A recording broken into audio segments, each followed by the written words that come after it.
the city of Benares. Here, in a new shrine, in a hall inlaid with precious stones, under a roof supported by pillars of gold, the moon god was set up and worshipped. Here, on the night when the shrine was completed, Vishnu the Preserver appeared to the three Brahmins in a dream.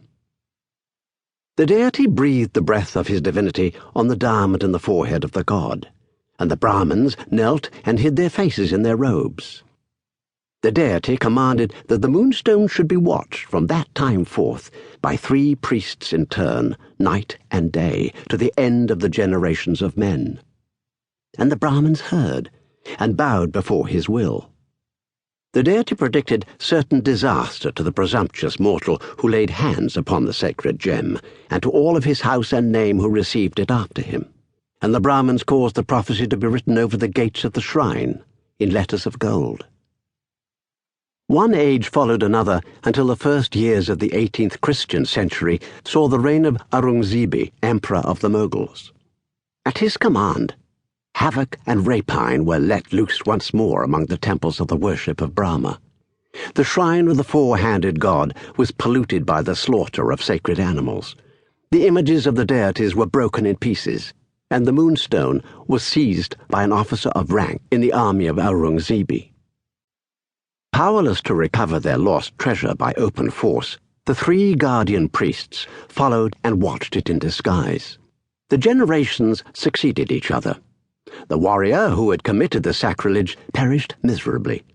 The Moonstone passed, carrying its curse with it, from one lawless Mohammedan hand to another, and still, through all chances and changes, the successors of the three guardian priests kept their watch, waiting the day when the will of Vishnu the Preserver should restore to them their sacred gem. Time rolled on from the first to the last years of the 18th Christian century. The diamond fell into the possession of Tipu, Sultan of Seringapatam, who caused it to be placed as an ornament in the hands of a dagger, and who commanded it to be kept among the choicest treasures of his armory. Even then, in the palace of the Sultan himself, the three guardian priests still kept their watch in secret. There were three officers of Tipu's household, strangers to the rest, who had won their master's confidence by conforming, or appearing to conform, to the Mussulman faith. And to those three men report pointed as the three priests in disguise. 3. So, as told in our camp, ran the fanciful story of the Moonstone. It made no serious impression on any of us except my cousin, whose love of the marvelous induced him to believe it.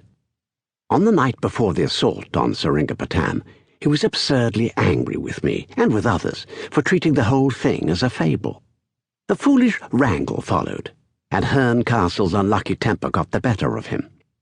He declared, in his boastful way, that we should see the diamond on his finger if the English army took Seringapatam.